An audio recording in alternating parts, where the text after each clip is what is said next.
welcome back. I'm Kaeyoh, and we're here now finally at the finals of the tournament. My name is Kaeyoh, and with me is, of course, DJ Tyrant. You pumped for these games, man? Oh, I don't think he's unmuted just yet. There we go. I'm unmuted now. Yeah, I'm super pumped He's for these. so ready for these games. But yeah, no, this should be really good. Both teams are really solid, and TNC having qualified for the first regional, looking to repeat again here and go to PAX 2 Arc, looking to break through. They've been to deep in these qualifiers, and this will definitely be their toughest test so far. Yeah, they have a huge obstacle ahead of them in the form of 2Arc, who were taking a lot of games off of the best teams in the business. And 2Arc, of course, has been around for a very long time, so they have a lot of experience and definitely a scary roster to deal with here. But I think TNC, with how much momentum that they have going forward today thus far, I think we are in for a great show. But I'm a believer that TNC is going to make it. They've been in this situation before. They've done this before, so they are definitely going to be the most comfortable, I think, in this situation as we start our first draft, and it's going to be on Dragonshire. 2Arc immediately banning out the Zagara here, not letting that get through at all. We've talked at length every qualifier about Zagara's place in the meta right now and how important she is, so not surprised at all to see that prioritized here. Yeah, no surprises there, and Zagara, of course, just does so much control on this map, and just being able to park her up there in the top lane and let her just control and spread her creep. You pretty much have to answer with more than one person if you're going to deal with her, period. Now, 2Arc has quite an interesting choice here as to whether they want to go with like a Falstad or take Thrall away and secure the other solo laner. All right, so they are going to go with the Falstad. TNC surely is going to be picking Thrall here at least. And then okay, so it's going to be a Kerrigan with the Thrall. So very melee heavy here with Double Bruiser. Yeah, already picking up some serious melee damage here. I expect 2Arc to actually pick up the Leeming pretty quickly here to allow them to have that double poke from the Falstad as well. So what do you think in terms of warriors for either of these lineups? Obviously, EDC has been huge priority all day, as well as Tyrael either getting more times getting banned than getting picked up, I feel like. Yeah, well, Tyrael is going to be an absolute essential member for Team Name Changers comp here, and I feel like there's no way it survives the pick man phase here. Cannot have double Bruiser moving forward with a Tyrael. That would just crush whatever 2Arc decides to draft here. But interestingly enough here, 2Arc decides to lock out the mages here by picking Li Ming. And paired with a Johanna, they're going to have a ton of wave clear and a good peeler there for those two mages in the backline. So I actually quite like this pickup here. Yeah, and it looks like TNC was watching 2Arc against Team Blaze there as they do ban out the Tracer here, knowing that that is very much an option for 2Arc that's been successful for them in the past. So, what do they ban out here? 2Arc has some options. I was going to say Tyrael. I was going to say Tyrael, but yeah. Oh my goodness, TNC just has to go with the Tyrael here. I feel like they're crazy if they don't. They've got the great solo laner. They're going to have Kerrigan paired with Tyrael on the rotation. Now, one thing they could use is a little bit of a wave clear. I'm trying to think of who would really fill that role for them at this point. And most of the wave clear options have kind of been picked up here already. They could maybe go for let's see. Well, Sylvanas, I guess, does make sense there. I mean, Sylvanas able to clear those creep waves very quickly and paired. Wow, they didn't get the Tyrael. I know. I was thinking Zul, though, for wave clear, but they aren't going to be able to go with that because they need their frontline warrior now. And if 2Arc picks up Tyrael here, that really leaves TNC with some just, I don't know, not good options. I mean, Muradin would be the most logical out of the rest of the lineups here. But yeah, like you were saying, Tyrael would have been a great pickup for TNC here. Tuark, though, they haven't picked up Tyrael just yet. Yeah, I But suppose is they on can the save it table. for their last pick here. And I guess I was just kind of concerned about Tuark maybe going for like a double tank type of thing. But it makes sense to leave it as the last pick because honestly, it's not like Tuark is likely going to pair a Tyrael with a Johanna. So in that sense, it does actually make sense. But Tuark now still needs a solo laner. Let's see what they decide to go for. Lunara could be an option if they wanted to go with a triple backline type of setup. Or they could opt for maybe a Sonya up there for the solo lane or some kind of bruiser, maybe another bruiser tank like an Anubarak. Yeah, what do you think about Sonya's viability against this Kerrigan Thrall lineup, though? I mean, that's a lot of melee to be contending with. It's a little worrisome to me, I think, picking that, but It it could is be. definitely an option. The thing is, though, okay, they do go with York. I was going to say with Sonya, at least, when you have Wrath up, it reduces the crowd control duration of effects. So that can be pretty useful versus like Kerrigan and the Sunder, of course, all of those different stuns getting negated in value. Leoric, though, will do a good job of holding top lane and at least being able to contest with this Thrall with a little bit of wave clear. So Tyrael, as we expect, rounds out the comp there for team name change. It's going to pair very nicely with that double melee. And of course, a backup invulnerability there for the Kerrigan in the form of Divine Shield. That is a lot of protection for Kerrigan. Yeah, it's going to be very difficult for Tuark to be able to take down the Kerrigan. I don't know how aggressive they'll be able to be with these false head gusts because of the amount of protection here. And you're going to want to get a gust that doesn't include Tyrael, I guess. I mean, you're going to have to be really, really precise with the gust here. So we'll have to see what they decide to go with. And do you think we see Disintegrate coming out of the Li Ming here? I don't think there's a whole lot of great targets for the Wave of Force here. I think we still might see Wave of Force regardless, just as appeal and just a general interrupt in the momentum of the fight for Kerrigan and Thrall moving forwards there. It can also get a animation cancel on the Sanctification, which would be nice. So I feel like there are a couple subtle reasons to be using the Wave of Force here to kind of disrupt them in the fight. But I think Disintegrate could work very well here too. They only have mages for damage, so Spell Shield going to be extremely valuable there on Thrall and Sylvanas this game. Yeah, we probably will see it on the Thrall here. You generally don't want to have to take that, but because of the lineup here by Tuark, they're going to be forced to. As we load into game number 1, it's going to be Dragonshire. Once again, this is the best of 3. Winner qualifies for that awesome trip to PAX, and then fighting at the second North American Regional for that second and final spot for BlizzCon for North America. Yeah, it's time to get hyped, guys, as we go into this game. This is going to be your PAX qualification set. And on the left side here, in the blue trunks, it's going to be Team TNC. How to win, already B-stepping on the Kerrigan, Justine on the Tyrael, Tiger JK playing Uther, Buds playing Sylvanas, and Goku playing Thrall. And on the right side in the red trunks, we have 2 Art Gaming looking to qualify. Legend on the Li Ming, Saiku playing Falstad, Asterbroth on Johanna, LZ Gamer on Leoric, and Elheim playing Rhaegar. These guys having a little bit of friendly banter here in the chat as they go into this game. Li Ming still has not taken her level 1 talent, and contrary to what we've seen for the rest of the day from How Nguyen, he's going with the combo-based Kerrigan build. I think that makes sense. We're not playing on Infernal Shrines this time, so what that does is it proves that he's not only picking that build, it's just because he really finds it to be the most effective on that map.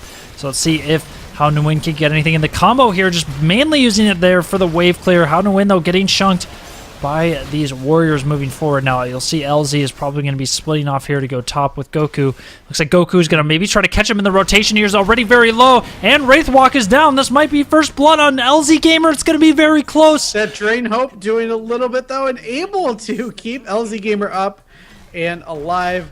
I also wanted to point out Saiku already at 9 stacks of Gathering Storm, and we're not even a minute into this game. Wow. Now 10 stacks with that last hammering. He's definitely setting himself up for a powerful late game. Look at this fly to bottom, not wasting any time here. Saiku, the guy to keep an eye on this game, as he's going to have to do a lot on Falsad. He's going to have to hit perfectly timed gusts to disengage for his team so they don't get run all over by the Kerrigan, as 2Arc's roster here is very vulnerable in the backline. It's vulnerable, but it also has significant damage from the double mages here, as well as Leoric can do some pretty good damage as well. And we do see LZ Gamer going to be taking the Drain Hope talent at the start here. TNC in control of both shrines right now, fighting for this dragon in the middle. Oh, LZ gets hit with the Feral. That was very close. The minion, Archer minion, gets the final kill, though, onto LZ Gamer. Goku there just throwing the blind Feral Spirit, knowing that LZ was trying to park in that bush. And quite a dominant lane up here for Goku thus far in the game. And now Goku is going to rotate down to mid and help his team maybe pick up the first Dragon Knight of the game. See Seikuk there making sure that he can't take it for free. However, the battle 3 vs 3 in bottom lane, how to win with the combo. Not getting any stuns, though. Astaroth being right where he needs to be between his team and the Kerrigan there and hitting the Condemn. Now 4 members are down there. They're going to have to concede that bottom shrine for now. Meanwhile, for the first time, LZ is picking up the control of the top shrine, at least for the time being. Yeah, and once again, we saw it down there in the bottom lane with Legend. He does have that force armor here to help him have that spell block. So watch for that to be important for the survival of the Li Ming here. Now we have the trading of the shrines here on the top lane and bottom. So we do have 4 members rotating to the mid here. See if they can get something going. Now TNC is opting to take a pretty aggressive play here by getting these giants without any man down, and sometimes a very risky play can result in you losing the DK here, but if you can successfully get it, as TNC did here, it's going to give you a huge advantage with having all of this pressure on bottom. And we already see some damage onto these towers in the bottom lane on the side of 2Arc, so these giants are definitely going to be a threat that need to be dealt with, and we're going to see the majority of TNC's roster move down here to try and help defend those giants and help them push in. Astaroth already below half health. I don't know if he has Iron Skin there. No, it's going to be on cooldown for 15 seconds, so he's very vulnerable now to the combo. And looks like 2Arc, though, is going to be able to defend this. However, the rotation up to top, nobody's in range. Can he get the volleyballs? Yes, he can. Striker Legend making it happen. Oh, no, but the second interrupt wasn't quite in time there. He's a little bit scared from How to Win being in his face. Can't blame him. And Justin going to pick up the first Dragon Knight of the game in the favor of TNC. Yeah, bottom lane going to be pressured now. Like you were saying, that the bottom tower is really low already, so very quickly made a work of here by the Dragon Knight. LZ Gamer is just not having a good time up in this top lane against the Thrall here. And well, maybe that explains a little of that. Pause, and he disconnects. Monitor black. Well, it sounds like maybe it was unplugged. But oh yeah, I mean, if he was playing blind this whole time, I've got to say, like, he was doing fine in his lane matchup. We can't give him any only dying once. I mean, that's relying on pure muscle memory and just expecting the Thrall to hit him at certain times. Oh my gosh. That's impressive, wow. LZ Gamer. So yeah, we're gonna let them get this sorted out. Now I wanted to talk about Tyrael's level 4 talent there, Herodic Reforging. Very surprised to see that with a comp with all this melee. I feel like the Smite movement speed would get a lot more guaranteed value, whereas Herodic Reforging is just, it's kind of nice for when you're trying to poke in. You see this talent taken a lot when you're on maps that require delay, right? Mm-hmm. Because you can constantly get that Q out there. But in this setup on Dragonshire, I'm not really sure I see where the value comes from. It just seems like a strange choice to me. It's definitely a off choice than we're used to with the Tyrael. Yeah. And we'll have to see if that actually becomes a factor, though. Maybe fighting around one of these shrines late game, it becomes an issue. But yeah, it's a little surprising, and we'll have to see how they take advantage of that as we go. We're waiting to unpause the game as LZ Gamer goes to Fry's, gets a new monitor or something. Buys a brand new monitor and comes back. Just give me an hour and a half, and I'll be back. Hopefully it's a short delay here. Hopefully it's his monitor, and not his computer. That's always the hope. And he can just switch that in and out and get a better monitor in there. But man, this is already shaping up to be TNC starting to get the upper hand here right in the beginning, as they're going to have the lead towards level 10. And with ultimates, this comp is just terrifying. Traditionally, what we've seen today out of TNC is that as soon as they get their 10s, their heroic talents, they just instantly engage, and they use that advantage to really start snowballing the game hard. So that's what I feel like that's what I expect to see coming out of TNC. Yeah, and with these heroics, it's going to be okay. We were joking about it, but he is going to be replacing that monitor. Yeah. It sounds like. I'm sure he has the spare one or something around the house. Yes. As a lot of gamers do, especially in a position where you're. Well, like most people, you have the double monitor setup, right? So you just switch your other one over and just rock the one monitor setup. But we'll let them do that. But meanwhile, we're just chilling here talking about the talent builds. Johanna getting blessed momentum. This one is always interesting to me. That I feel like it's just not the best option for Johanna at level 7 compared to the speed that you can get on the conviction. And what's the other level 7? The Iron Skin one that reduces the cooldown when abilities hit it. That one as well, I usually prefer over Blessed Momentum, but I know a lot of people like this. I really liked it back when it actually reduced your cooldown on your ultimate, but now that functionality is no longer there, I struggle sometimes to see the value, but I know this talent is still quite popular. I don't know. How do you feel about it? It's an interesting one. You get more value out of it the more you're able to obviously hit your opponent, and I feel like that's going to be difficult for them, just because Kerrigan's going to be jumping in and out. Thrall is probably only going to go in to try to secure kills, and Tyrael obviously is going to be in and out as well. So I feel like it's going to be hard to get a whole lot of hits on this. I mean, you're going to use your condemn and then try to go in and reduce the cooldowns of it, and I don't know. You're not going to have too many options to back out there after using Iron Skin, and I guess just kind of praying that you get enough hits to reduce the cooldown there. Yeah. Yep, it is tricky to get in there and do that, but at least with Johanna, I mean, she's going to be trying to frontline constantly, so she's going to get those auto attacks in and at least guaranteed to get a little bit of value out of it. Surprised to see the lack of double warrior today, though, especially right after the European tournament.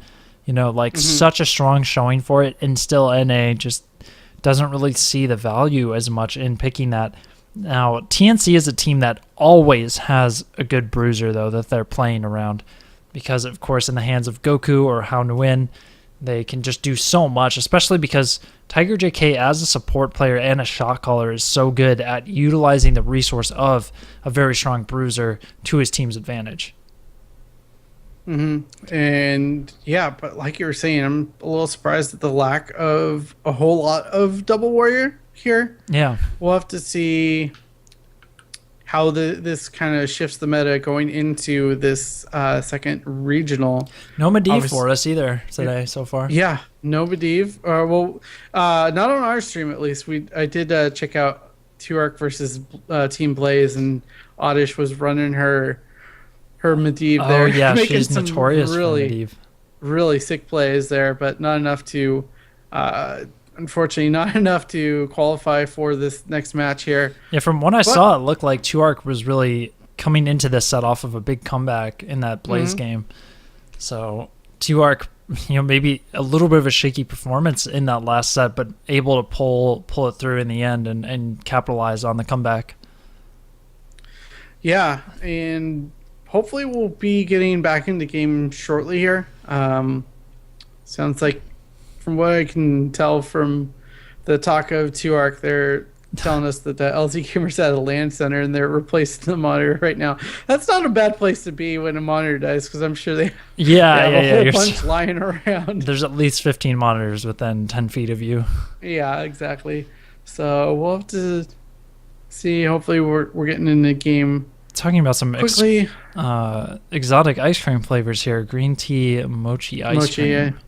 I've never had that. It's really good. If you have a Trader Joe's nearby, Oh. you can go pick some up. I It's have pretty cheap. I have tried key lime pie gelato, and I thought that was absolutely delicious. It's wonderful. You tried that too? Yeah, it's really good. The Talenti one? That's the one I had. I'm not sure if, but I'm yeah, not that sure. it was it was on point. No, it sounds really good. In fact, I feel like we should just use this break to go get a pint of ice cream ourselves there to we just go. watch. Psychos tells us the monitor is connected, so that's good. Yeah, Means we're getting there. He's in. step one complete. I mean, they could always just hook up an Oculus Rift for him, and let him use that as his monitor, There you go. just like looking all over the map. Oh my gosh. First person Oculus Rift setup in this game sounds pretty insane. There you go. Should be getting started soon. We see LZ Gamer typing in chat. That doesn't mean you can see. It just means he's typing. Yeah, exactly. Oh man, but I mean, Yeah. I might as well have him on Illidan, if he's going to play without a monitor. really role play that position there. Oh Yeah. my gosh. You just got to believe hard enough. You can carry Mhm. with that fell energy, the fell senses. There you go. But thank you everyone for sticking with us. I know it's been a little bit of an extended pause here, but We're having a good this- time. The vehicle of esports, it happens. Yeah. Without computers, we're just a bunch of awkward nerds standing around waiting. Oh man. But yeah, this push coming out from TNC, going back to the game a little bit. Yeah. They're looking good on getting this fort in the bottom lane. Then I imagine they'll rotate the dragon up to the mid, get some pressure there as well. And I think that'll be about it for this first dragon phase. But this top lane has been troublesome for poor LZ Gamer. Do you think they make a rotation there to try to get that I think better? his whole role in that lane is not to win the lane, but more to just soak it. So I doubt they're going to switch anything up as far as lane matchups. I think we'll go ahead and let these guys know we're ready as well. But so going into this, just to recap where we're at, the first DK of the game was picked up here by TNC from Justine here, and they took the push to bottom lane. Talents are even tier here at level 7s for both teams, and 2Arc still needs to pick up a couple talents here across their team, maybe still considering their options. And with the DK going down there, was successful though, as with the first DK, you can't be upset with taking down an entire fort. Yeah, they tried to rotate up to the top lane here and see if they could get Goku, but not able to pick him up. Dragon Knight is down now, so returning to kind of the traditional standard. Oh, LZ Gamer is done for. Oh, What a rotation how by are you gonna pick on him? TNC. He's just plugged in his monitor. It's probably still doing a little bit of flickering or something. Didn't see that coming.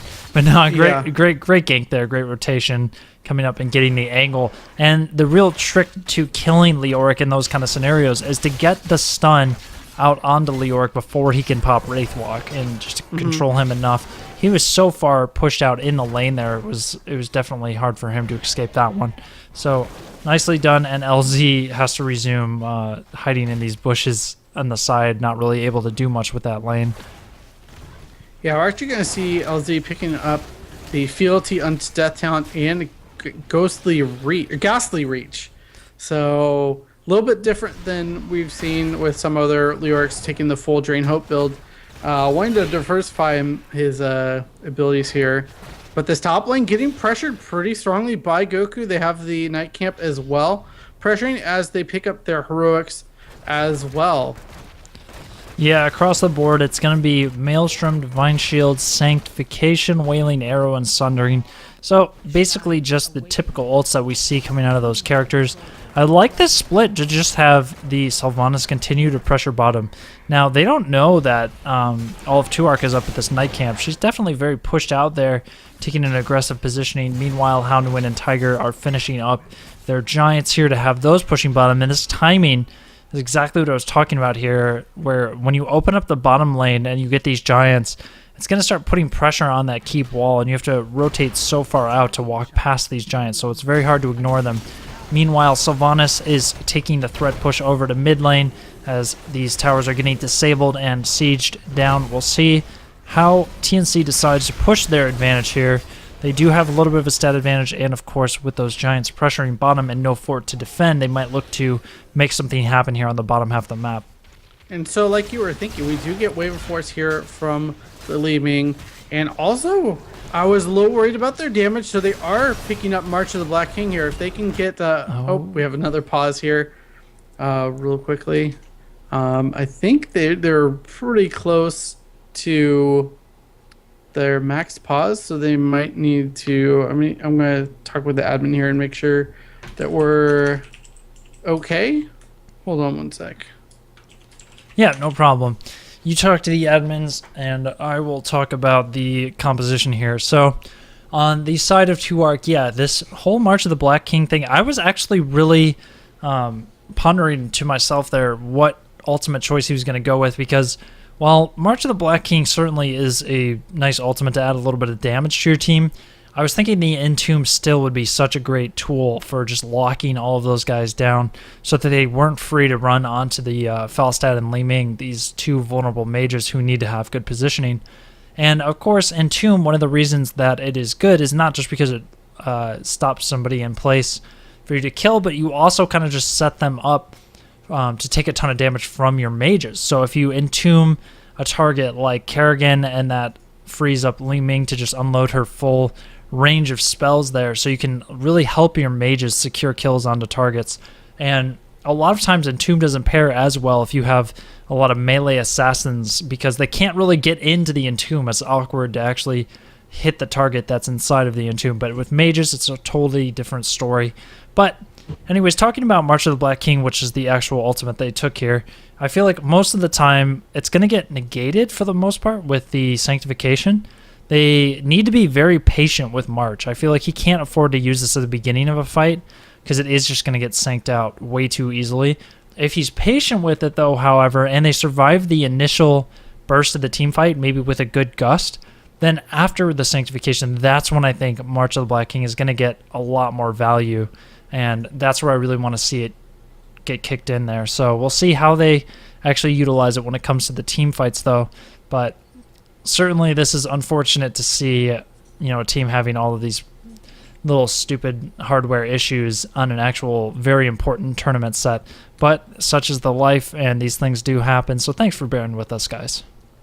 Yeah, thank you for hanging with us and watching this unfold. This is unfortunate for Tuark here. I'm trying to get an official ruling before we do anything here. Hopefully LZ's able to just get in and we can just start and not have to deal with any of the back end stuff.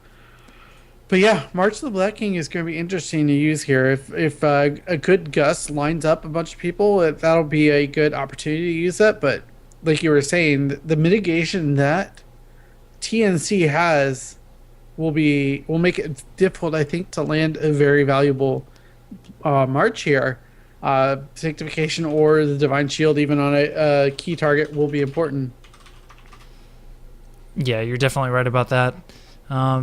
Tyrant, I'm going to let you talk about these guys for 1 second here. I'm going to run to the restroom while this pause break is going on. Guys, I will be right back.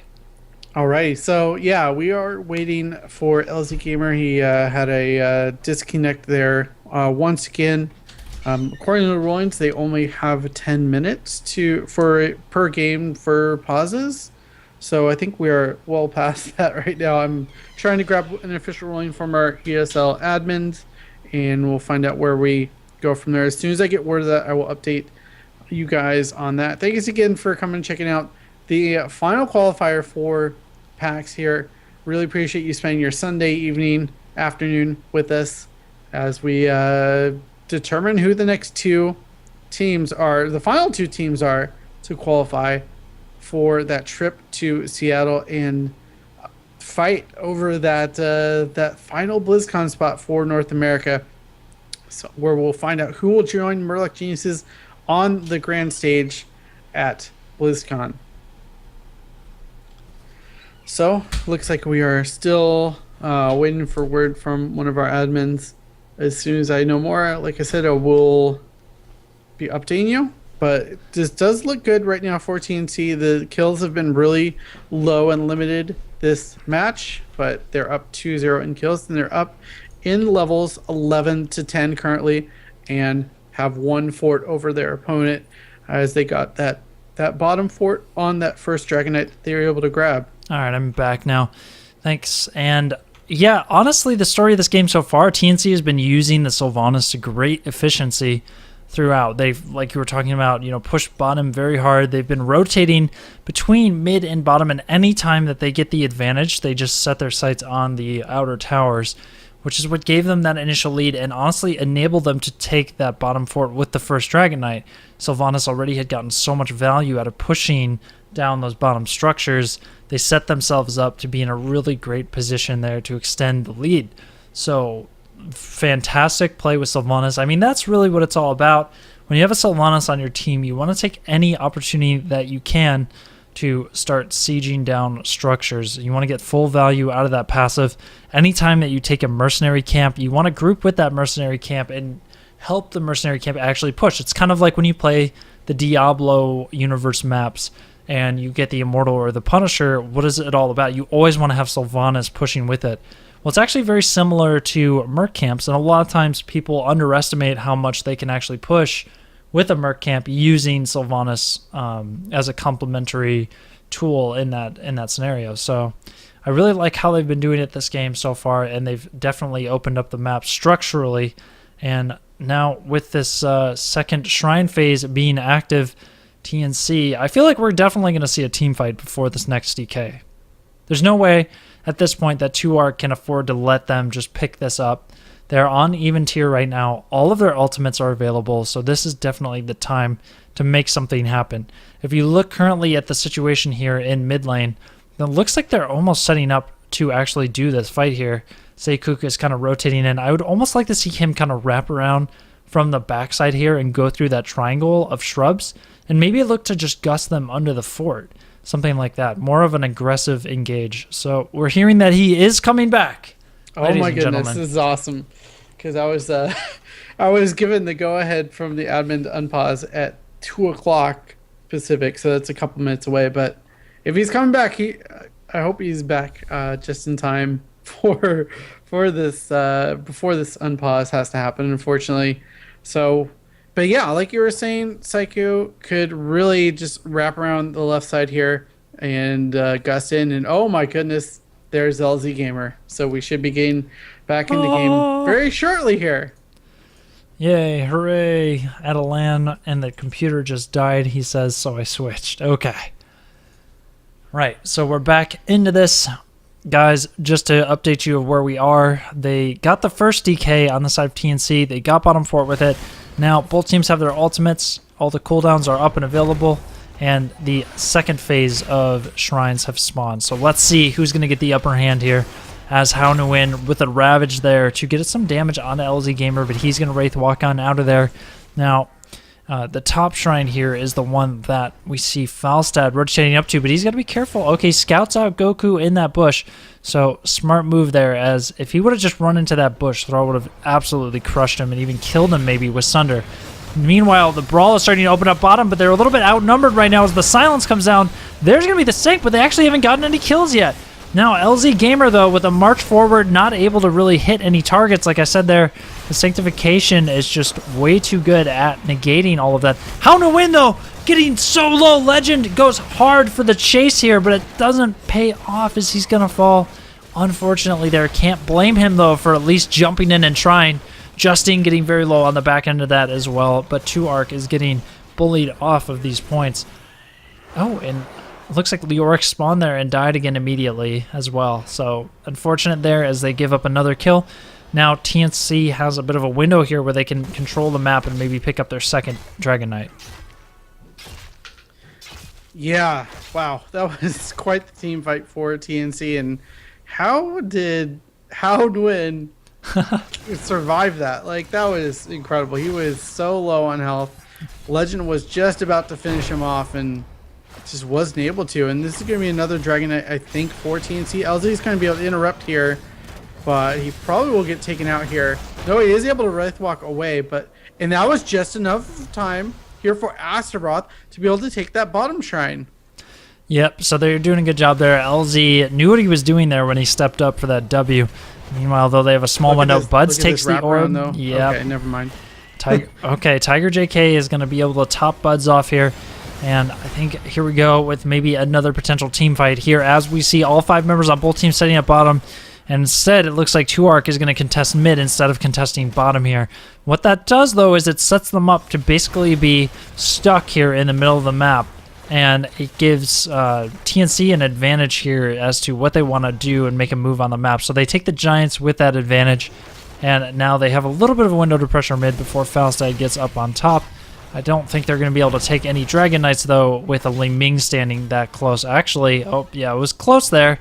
But Seikuk, rather, getting the top shrine capped. So nice job by 2Arc to hang on, even though they've got a lot of staggered deaths so far. They've been able to at least keep enough control in these side shrines that they aren't giving up a ton of DKs. And they hit level 13 in the midst of this, so they will be able to team fight if that happens to be the case.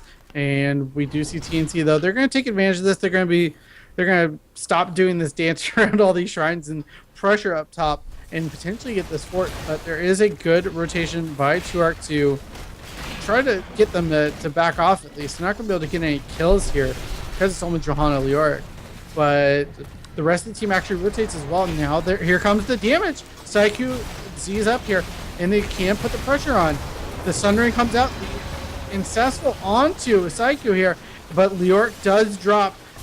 And this is going to be the turnaround by TNC. What a arrow by Sylvanas. Now, unfortunately, though, they weren't able to get any more follow-up CC. Sometimes that's when you end up seeing an arrow when a team is getting chased off, can't do as much. Now, all of the big crowd control ultimates are down, but D-Shield is still available there. So if anybody gets too close to dying there, they'll be able to throw the D-Shield out. Let's see it here actually on Justine, as Justine's starting to get very low. And he might actually just turn around and queue back in to fight it. No, instead they're just going to back off, throw wrapping around the top side there. TNC just going to step away from this fight. They're happy with the couple kills that they got earlier on in the fight. And now again, they're going to do this thing where they take a camp and then they're going to go back to pressuring the shrine. And this is slowly giving them an advantage. They know they're very close to 16 here as well. So I expect to see them avoiding the fight as much as possible. And it looks like, however, 2Arc's got them in a bit of an awkward spot here, as they did manage to activate the shrine there in the middle. Meanwhile, Hao Nguyen is going to cap bottom back. And again, doing this camp pressure intertwined with the shrine control is proving to be very, very effective. You see those knights are pressuring top right now, which LZ has to respond to. And meanwhile, TNC takes these bottom knights as well. So reciprocating pressure on both sides of the map. Yeah, it's going to force Saiku to continue to stay in this bottom lane here. Let's see how far he decides to press out to just... Oh, wow, he's actually going to not go up against this camp and go in, and they're looking for a team fight potentially, which is a little surprising considering they are down a talent and down level. And they have LZ Gamer up top, so maybe they were just looking to poke for a bit there as Saiku now rotating down once again to clear here. There is that holy ground there from Material, zoning this out, giving this fort for them. And now LZ Gamer does rotate down. They might be looking to engage here, or at least defend against bottom here. Saiku has to be a little bit careful. The rotation is here. Oh no, Asterbroth gets caught out here though. Well, that's the target they want to have engaged on, if anybody. A lot of return damage coming there onto TNC. Those mage stacks are really paying off. Let's see what he's at now. He's actually at 64 bonus damage. So pretty significant there as he's starting to get into the later game, and that Falstad mage damage is starting to really ramp up. So that's exactly who they want to have checking bushes here. Now Astaroth, if he gets the interrupt on the back, actually, they're forcing the fight here with two members of TNC already very low. That silence not getting too much value there, but they are able to pick up the kill on LZ. The Sanctification now enabling the rest of their team to chase. Astaroth surely going to fall here, so that's two members down for 2Arc. And yeah, two members down for 2Arc. And now the members of TNC, we're going to see at least one person rotate up to top, cap this so they can enable themselves to get a DK. So bottom, though, they have to watch for the rest of 2Arc, the survivors here, trying to snag bottom shrine to keep themselves safe from a DK by controlling bottom. But Tiger is going to get the wraparound here. Remember that he does have his stun available. He's going to use that. Legend already is very low on mana. He probably only has a few more missiles there. And the DK does get picked up in mid lane. They weren't able to stand on that shrine long enough there. Haunawin is going to jump into the DK there. That's the Kerrigan. So she's going to be pushing down mid now, where there's no outer fort. And the rest of TNC coming to join her shortly. Yeah, they're going to be able to pressure this keep right now, and Sylvanas continuing to push in the bottom lane, but now rotating up here. You always want that Sylvanas with the knight here. We are getting killed once again. Poor LZ Gamer getting picked on this game. He's just getting shredded down so quickly here every time, and it doesn't even really seem like he has the opportunity to use Hardened Bone, or not Hardened Bones, but Wraithwalk. He didn't go Hardened Bones this game. He chose Fealty unto Death over that. Yeah. But it is helping him respawn a little bit faster here, which is exactly what he's going to be doing here, coming back to life in the middle of the fight. However, that's a keep down, nice, clean, and easy for TNC. They're extending their lead, playing this map textbook, just using the DK to tank all of that damage. Beautiful gameplay coming out from TNC. Yeah, and now they're going to be able to take out the top fort as well in the midst of all this. So down to their final two keeps is 2Arc in this game. And now, oh, look at this counter engage by 2Arc. This might be the damage they needed, but the March of the Skeleton King doesn't do as well as they would have liked because of the Sanctification. And now the turnaround from TNC. They should be able to pick off Elheim here. They're going to be able to block him off with the Tyrael there. Holy ground. Great job by them.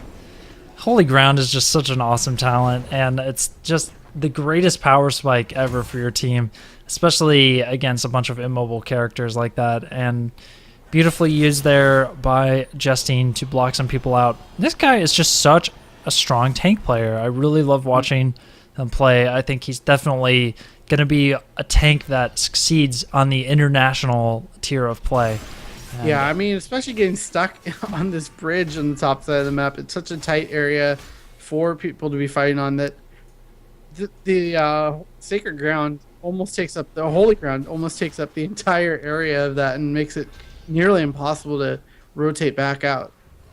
Yeah, exactly. So now painting the map blue is the name of the game for TNC. They are level 20 here, and I feel like they might end up going for a triple camp commit to the bottom keep push here. So let's see if they opt to do that. They're going to get the Knights, they're going to get this quad Giants, and they're going to try and siege this down. Normally, this is kind of tricky to do, but if you have this big of a lead, you can afford to risk a lot on this keep because they have their Storm talents, which are these huge assets you get at level 20. Redemption for Uther, where he comes back to life after his passive ends. There's 3 bolts of the storm here taken by TNC. I'm guessing they want to be pretty aggressive with those here. Oh, yeah. And we're going to see them push the bottom lane now, threatening this keep. This will be a second keep here if they're able to grab this. And it looks like they should be able to. The defense is really difficult for 2Arc here. They're cleaning up the minions, but they're not going to be able to save their keep. Yep, that keep is going to go down very quickly here. Sank's still available if they want to secure it, and they get a kill out of it. LZ yet again. What is his death count at? We need to check this out. It is at 9 right now. 9 deaths so far on. This is a Leorki we're looking at right here. Yeah. Wow. But the good news that we have for 2Arc is they are able to push out this top lane with this Night Camp. They might be able to get the fort out of that. That'll give them a little bit of an XP boost here and give them something to work with. As Sylvanas is actually going to clean this up, though. Great job of TNT recognizing that is one of the avenues that 2Arc could come back with. Yeah, and if they get through this game without giving up a single tower, a single fort, or a kill, that will be incredibly impressive.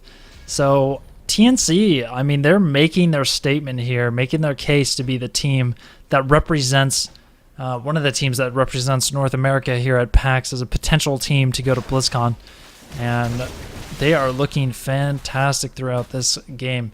Hopefully LZ now has had a little bit of time to figure everything out and get back used to his setup. That can always be a little bit jarring. Yeah. Oh, the Sundering comes out to secure that kill. So great job by TNC. I mean, generally we don't like seeing single target Sunders, but when you're able to secure a kill like that, it's totally worth it. And no, Goku is really notorious for doing that too. He always will pull the trigger if it's going to be a pickoff, and he's won tournament games off of those plays. Haunuin a little bit off on the combo there on Seikuk, but LZ Gamer yet again. And the Ancestral actually was going to come out there onto LZ, which is something that traditionally is considered a no-no, because Leoric, of course, with his passive, you don't want to be using that huge heal cooldown on him. But look at this. Meanwhile, Goku is just pushing down mid, and I think he's going to guarantee himself the first game here. Almost no threat of any comeback. 16-0 in favor of TNC, and that DK is going to secure this first game handedly. Nice job there by Goku and TNC. It's just make plays across the map throughout the game. Yeah, they were making plays that entire match, and like you were saying, they were able to just take the Dragon Knight, and it was completely ignored because they were trying to get kills and get something going to get back into that game, but not being able to get any kills. They were kind of just stuck there and unable to defend against that push by the Dragon Knight.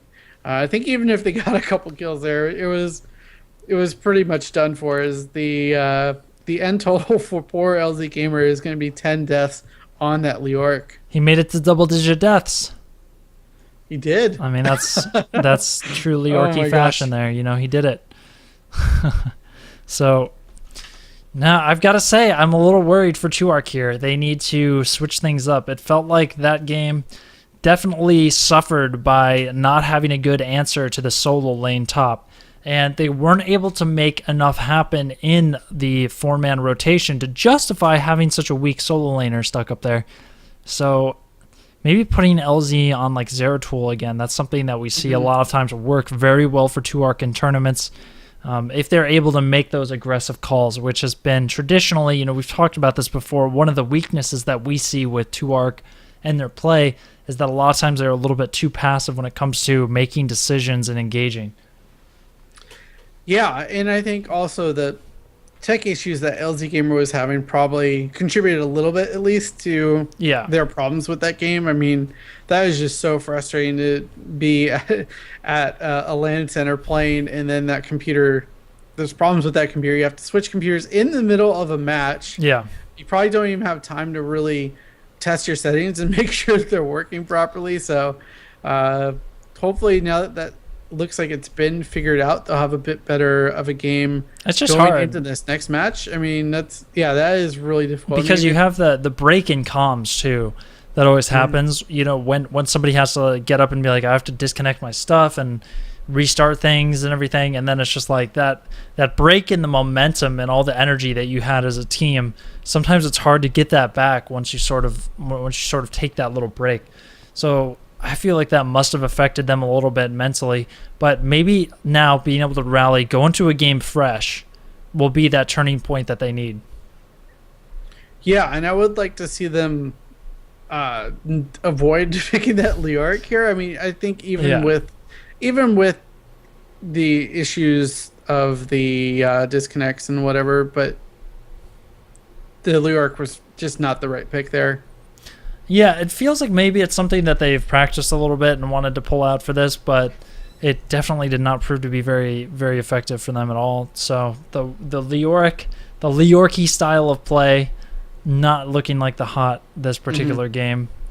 But going into game 2 now, let's see what map we're going to be on. On Infernal Shrines, maybe I could see that working a little bit better, but it is going to be Sky Temple. So this map is generally all about having really good team fight to contest those temples, unless you're going for a sort of all over the place split push and try and win the game through like a cheesier method, so to speak. But I expect to see a lot of prioritization over the bruisers, Kerrigan, and basically tanks. So we'll see. And some of the specialists too. I feel like we'll get some priority here. If Zagara makes it through, I think whoever has first pick will immediately snatch up Zagara here. Yeah, Zagara, of course, is just a huge asset right now. Pretty much no matter what map you're on, as a solo laner. And on this map especially, you want to have either a good solo laner or a global. And that way you can stay as long as possible in those side lanes, get a little bit of a soak advantage, and then rotate to the actual shrine for the fight. You see that both in the beginning of the game when you want to park somebody at the bottom half and have them soak a couple extra waves before coming mid and top. And then later at the second temple phase, you want to have somebody at top for as long as possible before they come bottom. So both sides of the equation there, it's very important to have either like that Brightwing, the Falstad, or a Zagara. Those are all priority picks. And even, do you think we could see Abathur Illidan coming out once again from TNC? This is definitely another map that can work. Yeah. I just want to mention it because we didn't see it coming that last series. It's true. And it worked out really well for TNC. And boy, how good must it feel to be TNC in this situation right now? They're up one game. This is their match point. They haven't had a death in 2 games now in a row. Yeah. Wow. Holy, I didn't even think of that, but yeah, they haven't had a single death in 2 games, and they're just feeling it. Oh, wow. And we get a target ban from TNC going after that Tracer. I believe Legend is the one who plays Tracer on 2-arc. So, a little bit interesting. Oh, wow. Tyrael. They don't want to deal with Tyrael. Yeah. So this opens up Kerrigan, Falstad, Zagara, etc. And they're going to go with Falstad here. So with Falstad being picked, I definitely would expect to see Zagara here. And then the question is, what do you go besides Zagara? And I think Li Ming would be a really good option here so that they don't get it banned out here in the second rotation of bans coming up. Because if they don't pick the Li Ming here, surely it is going to be taken off the table. There's the Li Ming. Now, let's see if they go with the Zag. Because then they also could just go, oh, it's actually going to be ETC. So they are opting to get another really strong tank here with a little bit of a tank lockout going on. Maybe this is 2-arc's plan. They're the ones that banned Tyrael. So clearly they were thinking about some sort of prioritization on the warriors. Yeah, that looks to be where they're focusing their picks and bans. Getting 2 warriors off the table very early in this draft. And that's going to prompt TNC to just focus on their damage here. Picking up Greymane in their second set of picks. The old man Greymane looking portrait. I don't know. It's such a funny portrait. I don't know where they got that artwork from. It looks so different from every other drafting He's rocking system. Some next level mutton chops in that picture. Yeah. He's trying to be the follow up for Hugh Jackman on the Wolverine movies. Yeah, this is a more extreme version of his facial hair. Yeah, but what do they pick up here? Do you think they prioritize their warrior in fear of another warrior getting banned out by 2-arcs? Since it seems like that is kind of their strategy for trying to win this game. I think maybe an Uther here is potential as well, but I agree a warrior could be good here if they wanted to pick up maybe the Johanna to have some interrupts or a Muradin. But I also could definitely see them just going with an Uther or a Zagara, right? Because Zagara's still on the table. Now, if they went Zagara, they would be a little bit melee light with their comp. And TNC is not a team that I feel like wants to go with light melee. They want to stack melee, right? They're a team that takes a lot of their influence from Korea. I know that Tiger, JK, and Goku both study Korea very closely and respect their playstyle a lot. Think it's the best way to play the game. So they're definitely going to be looking to get more of those melees. And there's the Thrall pickup. And now they can just ban out Zag. And once again, maybe a similar situation where 2-arc isn't going to have a great solo laner for bottom. Yeah, this is going to be tough for them to have something to match up against this Thrall. I mean, Do you ban something out and hope that TNC doesn't ban out Zagara? And okay, so they're going to continue down this trend of warrior bans, and they're going to get rid of Johanna here, starting to limit the options. I mean, really, you're going to probably pick up Murden here for Yes. TNC, and then followed up with either a Brightwing or an Uther. I We've really talked expect about the Uther here. Yeah. But two On the arc, side, 2 arc, though. yeah, I mean, they have the they opportunity to pick it, right? So they definitely should pick it here with that opportunity presently available. Now, Kerrigan's still on the table if they want to try and focus that again. They definitely have the players. I believe Seikook is the Kerrigan player for that team. Correct me if I'm wrong on that. I believe you're right. Yeah, so that would be pretty good for them here. Now, there's really a lot of options. I think that's important to remember here. But if they want to get a good bot laner, they need to get a little bit creative, honestly. I think Brightwing could work quite well for them here because Emerald Wind's going to be very effective versus a Thrall and a Greymane together. If they choose to do that, then the problem is solved. They will have a good bottom laner to stick down there. They could go with an Arthas again, who can hold his own down in the lane. Oh, wow. They're stifling the warrior picks for Yeah. TNC. Oh my as gosh. They pick up Murden as well. So going with the double warrior composition here, imagine they'll pick their support here, really making sure that they have what they want here. But what does this mean for their last pick? What kind of damage do they go with? Their their damage is all just Li Ming right now. Yeah, Lunara could fit in very well with this comp. Just being able to kite the melee. But I feel like all of this work to lock down warriors, and TNC can still pick a Nubarak or Stitches. Both are fine tanks. Now, we don't see Stitches very often in North American scene, but of course, Europe loves some Stitches, and we've seen it be used to great effectiveness over there. So, either that, or even dare I say a Dahaka. I could see a Dahaka being okay. However, Tahaka's in this weird spot because he was a couple months ago. I feel like saw him nearly every game, and then he just disappeared. But like, yeah, yeah. like what you had thought, Nubrak, kind of the new hot off tank. Yeah, it seems here. weird to me that, so much work to ban out all the tanks to leave. You can't ban them all out. There's just too many good tanks right now. A Nubarak still on the table, still a fine choice.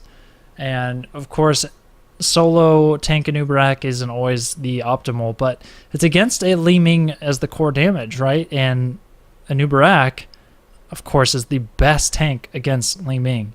So Yeah, and what did you follow this up with? Okay, I was gonna Ooh. think Sonya, but Sylvanas, they're looking to just I think play the objective here and try to win through sheer dominance of the war of attrition here. I'm a little worried about their team fight. Yeah, Going I up feel like the against TNC's Sylvanas is damage. not enough damage to round out this comp because in the form of Murden and ETC, you have two big beefcakes that can soak a lot of damage and do a lot of control.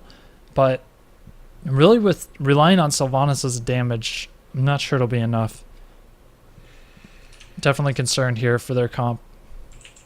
Yeah, I really am too, but that's why we play these games though. So because Prove us wrong. we say that games are done in the picks and bans phases, but a lot of times that is proven completely wrong, and I'm excited to see this. I hope there's no technical issues for 2Arc in this game. I want to see them have a solid game here and show why they've gotten this far. But TNC is super hungry for this. This does the 2R comp. I would say though, it does look like a comp you would expect Korea to play, where when you watch them draft, you're like, there's no way that team has enough damage, but then they just win. Like they make it work. So maybe 2R can pull it off here. But as far as NA standard goes, I would say this comp looks very lackluster when it comes to the damage department. Not saying it's all over for 2Arc, just from draft. Certainly not. Just saying I would definitely give the draft advantage to team name change for this one.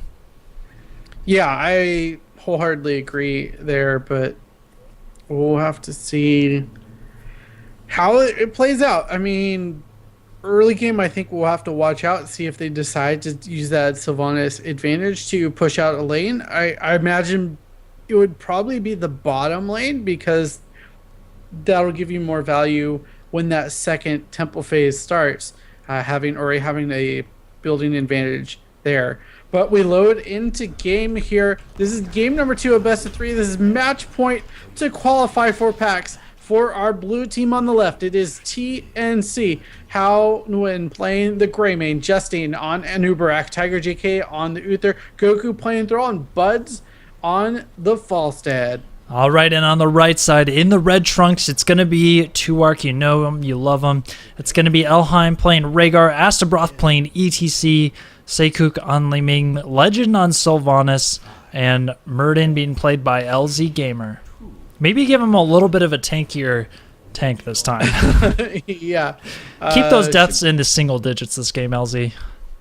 Yeah, and I think TNC already knows what is going on here with Tuark. Let's see if they can get a pick off here. Tiger JK showing himself early, but they're going to just back off here. They get an Arcane Orb onto the tower, so a little bit of damage, but that's all that Tuark is going to be able to get in this bottom lane. Yeah, they definitely had that one sniffed out there. TNC is a great team, and they certainly expected the Sylvanas push to be either a top or bottom. So good job scouting that out and responding to it effectively. But now, this is kind of cool. The 4-man rotation here, I like it with Sylvanas. Maybe they'll look to snipe a tower here on the rotation and identify that it's only 2 people. Meanwhile, though, Astabroth is going to get pushed in here on top.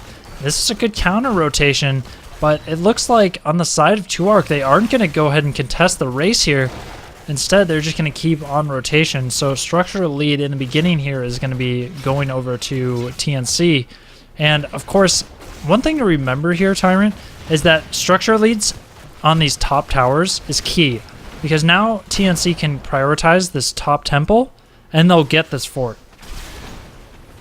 Yeah, that'll be a very early fort if they're able to secure this top temple. But likewise, in the bottom lane here, we have Tuark pushing out this and getting a tower for themselves, potentially leading to something more in the later stages of the game as the second temple always spawns in this bottom side. We have Uther taking care of the top lane, top shrine right now, as the middle temple is controlled by Tuark. Psycho getting a little bit bullied off here by the Falstad, taking quite a bit of damage, but is able to back up and stay safe here.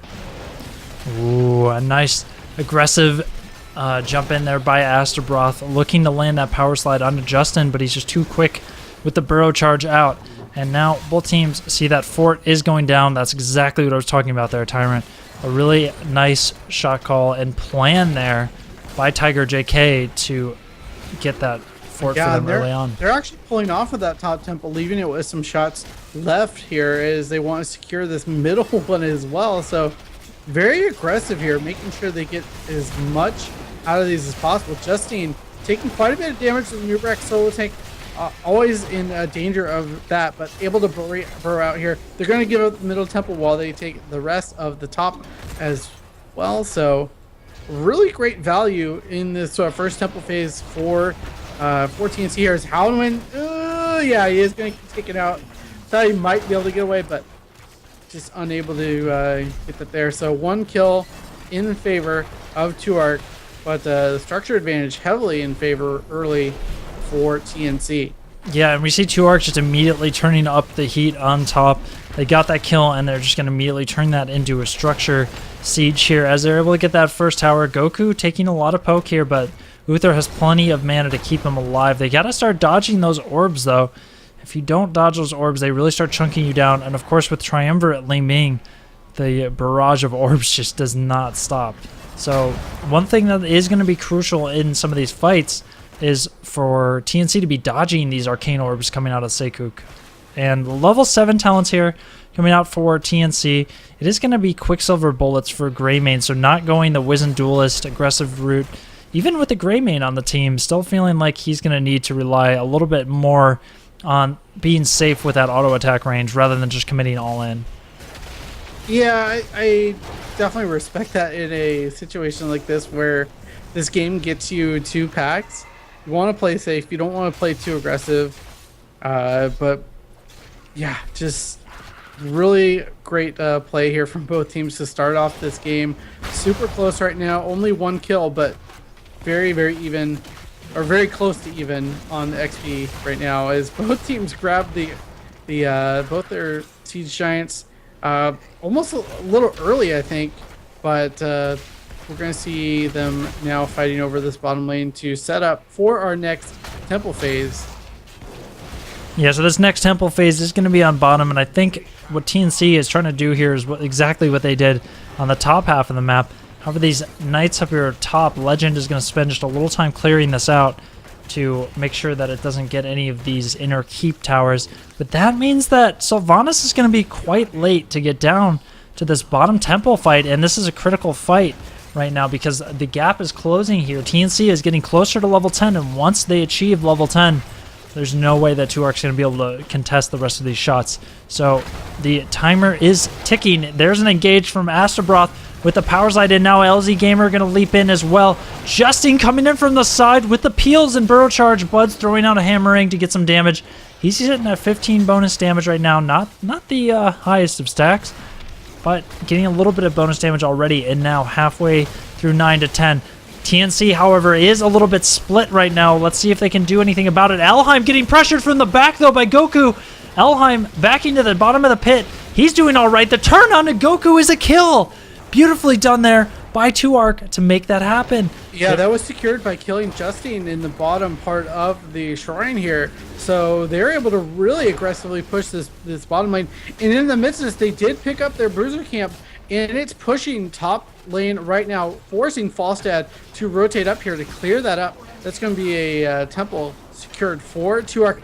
And level 10 quickly achieved by 2Arc. They're going to be able to get it before TNC, but it's just not going to be that much of a big deal because TNC able to get 10 as well in their heroics.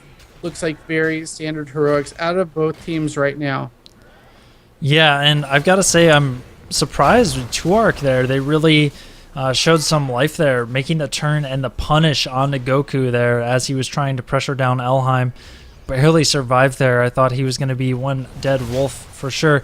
Now LZ throwing out the Storm Bolt onto Tiger JK in bottom. Once again, Justine coming in with those peels and a stage dive from Astabroth.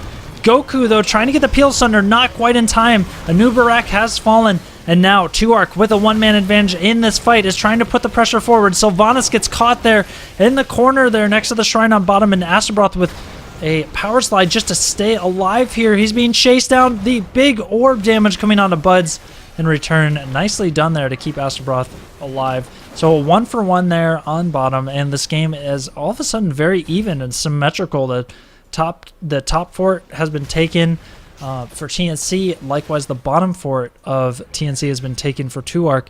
And these teams now are just looking to set up and get some Merc pressure out on the map before the next temple phase. Yeah, and during the midst of that fight, Psyche got really low and got a clutch Ancestral from Elheim here. And that was just absolutely amazing. If you missed that, I would check the replay of that because it was a razor thin margin of error getting that heal there.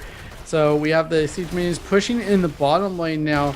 It's going to need to be cleaned up by 2Arc as TNC, they're going to invade on the side of 2Arc, and I think, yeah, they're just going to be able to pick up this. No, the LZ Gamer just barely missing the interrupt there. And, I don't know about this stage dive. Well, now it makes more sense why LZ jumped in there, but a little bit of miscoordination there, or just like not understanding how long the stage dive would take the channel there, as Astabroth was certainly a little bit too late to the fight there.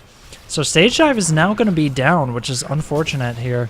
And they gave up a lot to take the stage dive this game, over Mosh Pit. So now it looks like, however, 2Arc is going to start getting some of these shots on bottom. Meanwhile, TNC rotating up towards the top half of the map. They're going to start draining these top shots. They're happy to get the few shots from bottom that they did and get the full temple top if they can. Meanwhile, you see Buds doing a little bit more structural damage. I feel like TNC is min-maxing this just a little bit more effectively. However, 2Arc, are they going to try to 4 versus 5 this? I mean, ETC still has 20 seconds here, but he'll be able to stage dive from bottom here now that this is complete. So 15 seconds on stage dive. Keep an eye on that cooldown, and let's see what 2Arc decides to do with this, as there's about half the shots left at this middle temple. Yeah, we'll have to see how they decide to engage on this. They are actually going to engage, as Falstad did rotate bottom to clear the minions there. And now we have 2Arc in full control of this. We see an engagement here. Astrobot did rotate up here, so we are going to see a 5v4 right now. Falstad does come in, so full 5v5. Astrobot does get the Ancestral as the stage dive goes off. So they're just going to have to disengage, though, unfortunately. Yeah, this is that moment where if your whole front line is getting low here, you don't really have that much backline to back you up here. So LZ, oh my goodness, the kill on Sylvanas there from Goku, and Buds just finding their target and diving in together. And my eyes were on LZ Gamer there as the front line got very poked out. TNC does win that trade pretty convincingly, establishing themselves a 1-level lead here. And now the Knights are going to be taken for TNC, and the map is pretty much under their control here. I feel like we might end up seeing a little bit of an invade play here, depending on Tiger and if he's feeling aggressive about this. Otherwise, they can just win the race to 16 and play off of that a little bit, as it should time up nicely with the next temple phase. Yeah, and they could really try to force a team fight at that point and continue pressuring here. But one thing to keep an eye on is going to be this boss, LZ Gamer, doing just that, making sure that there's no boss plays here for TNC, or at least they are known. Siege Camp now picked up because TNC is going to start the boss. I think this is just a bait to try to get 2Arc to completely rotate here, but they are recognized that 2Arc isn't fighting, so they're going to continue. I'm not so sure about this, because ETC stage dive is going to be very valuable here. And honestly, TNC does not have the team that can fight over this point as well. Where's that stage dive? It needs to be here right now. Oh no, was it actually capped? That was a little bit too late, but now the fight is being turned around. TNC is doing their best to try and get a kill because they've already lost one. Bud's getting very low in the back line. LZ is going to dunk Buds. No, he's not. The shield is keeping him alive. Boobies gets a reset here off of that kill, and now 3 for 1 at the end of that fight, and the boss taken, pushing with 2 giants here at bottom. Tyrant, this is a disaster for 2Arc. They needed that stage dive like a second and a half earlier. That's the stage dive just barely missed being able to be a clutch play there, and we're having the boss and the siege camp pushing bottom lane. This is absolutely a keep now for TNC. They also have their knights pushing in the top lane, so this is going to be very difficult for 2Arc to come back from. And now we have another temple spawning on the bottom side of the map. They're going to disengage here, let this boss just do what it does. Or actually, they're going to just rotate to the middle here and get as much damage as they can out of this. I think they'll just have Falsehead rotate down to the temple as they put pressure onto this keep. Okay, they are actually going to back off here. Thought they were going to go aggressive, but take the guaranteed damage from the temple. Really great moves here by TNC in this hotly contested game. Is level 16 is now here for 2Arc, so that they have an option to really team fight here, and this might be their last chance to try to claw back into this game. Overwhelming affliction taken for the Sylvanas. I think I would like to see the Shadow Dagger vulnerability to help the tanks do a little bit more damage, and wow, Justin got crushed there by an orb missile combo there, seeing the power of Seeker Mirror Ball. And now LZ having to Dwarf Toss on out of there. I feel like this is their fight. They have to make something. Oh, and there it is. Getting the kill on Justin, and the Gus now being down as well. They're not going to have that disengage tool. This is your chance, 2Arc. Go hard. Get everything you can get out of this situation. Is Goku just going to back in this bush back here? Meanwhile, yeah, he's going to get out. The D-Shield saving Hound Win. Oh, no. Tyrant, they were able to walk out of that with 1 kill. Goku backed in this bush down here while the Divine Shield saved Hound Win on Greymane. Unbelievable. That was like 2Arc's big moment. You know, if they're 2 keeps down, Tyrant, they have to make something huge happen to come back. Otherwise, they're just going to be put into a checkmate situation once boss respawns with another temple phase. So I'm really worried that 2Arc is losing their opportunity windows here. to come back in this game. That was the big one. They just weren't able to get any kills off of it. Yeah, there were a couple opportunities there where it seemed like they should have gotten those kills. But like you said, that move by Thrall to sit in the bush and be able to hearth back, enabling the Divine Shield to be used to save the rest of THC. And now 2Ark's in this weird position where you have 2 keeps down. You have to constantly be backing to clear these minion waves because of the changes to minions. They are an actual threat on the core now. Oh yeah. And so now we see them. They're going to be able to take their knights pretty easily here and continue pressuring in that top lane. Falstad hanging out on the bottom side of the map, but meeting up with the rest of his team here. TNC really positioning themselves to pressure this bottom lane. I'm surprised to see TNC actually invading this as, if you're the shot caller in TNC's situation right now, you just want your team to do nothing aggressive. Don't give 2Ark any opportunities to win a fight here, as you're so close to just winning this game. In a choke out here as the shrines are spawning, and the boss is going to be spawning in a minute as well with catapult pressure on the core. This is where this map gets so tricky to come back from, and also TNC closing the gap here on level 20, and they have a comp that gets so much out of level 20. The Hardened Shield for a new Barak, the Redemption for Uther, all of these really key talents that are just going to help the late game. Now they have to be looking for trades here. Now, wherever they go, they can always just keep ETC here on one point and then force on the other one. And of course, ETC will just stage dive as soon as he's ready. Now, this is a tricky situation from TNC. If they take this fight this close to 20, they're really risking the entire game. One team fight for either team here decides the game. If we see a 4-man wipe on either side, the team is just going to go directly in. But it looks like Astrobroth getting caught out. Not the person you want to have caught out, as he has that stage dive. Can he get in the air? No! He goes down. That's a 60-second death timer, and this might actually be the end for 2Ark here, as the Gust Engage comes out a little awkwardly with Sunder, but I don't think it's going to matter. Legend falls on the side there.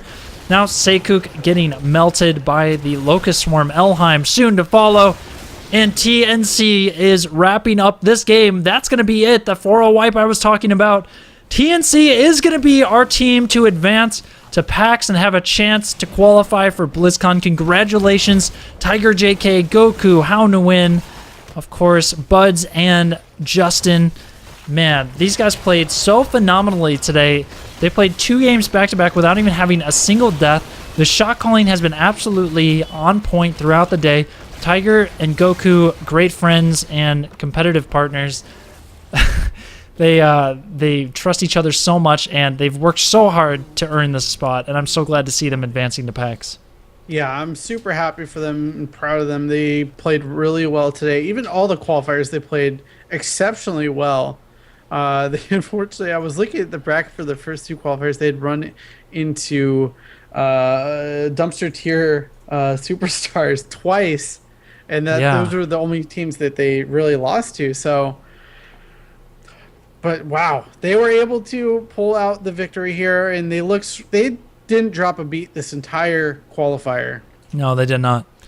They looked great, and 2Ark showed a little bit of life in that set there at the very end, but I feel like they just didn't quite have the comfortability on using stage dive. There was just a couple awkward moments there where the stage dive wasn't connecting or coming out in time, especially at that boss in the middle. That was a rough situation to watch, as the stage dive came in a second too late. Same thing with the giant camps earlier in the game. But that's going to do it, and 2Ark, unfortunately, with a little bit of issues today with hardware stuff, and that can always be really hard to play around, but they came and they gave it their best. They did play pretty well. It gave TNC a serious matchup, and yeah, some great games across the board. Yeah, some really great games, and really happy to see them qualify. And I think unless we have more, I think we're probably going to throw it over to Trixler, who is hosting the other qualifier, which is between Vox Nihile and Imported Support. Yep. Well, I will. I'll let you go ahead and give your shout outs and say, goodbye to everyone, because that's going to be it for us today, guys. Just thank you for everyone for your support, and much thanks to Kaeyoh for casting with me and hosting. It's been a real pleasure casting these qualifiers. Make sure to follow me at Teach Inherent just to see what I'm doing in the world of Heroes of the Storm. Yep, and you guys know where to find me at twitch.tv/Kaeyoh, youtube.com/Kaeyoh, and at TempoKaeyoh on Twitter. Much love to all of you guys hanging out. Sorry, I know we got some stream stuttering going on near the end of that last game. Really apologize about that, guys. Sometimes my internet has some little hiccups here and there. But we do what we can and make the best out of it. And today we get to watch some fantastic games and see TNC in their journey to qualifying for PAX. So with that being said, thank you so much, guys. We'll see you next time. Until then, stay classy in the Nexus.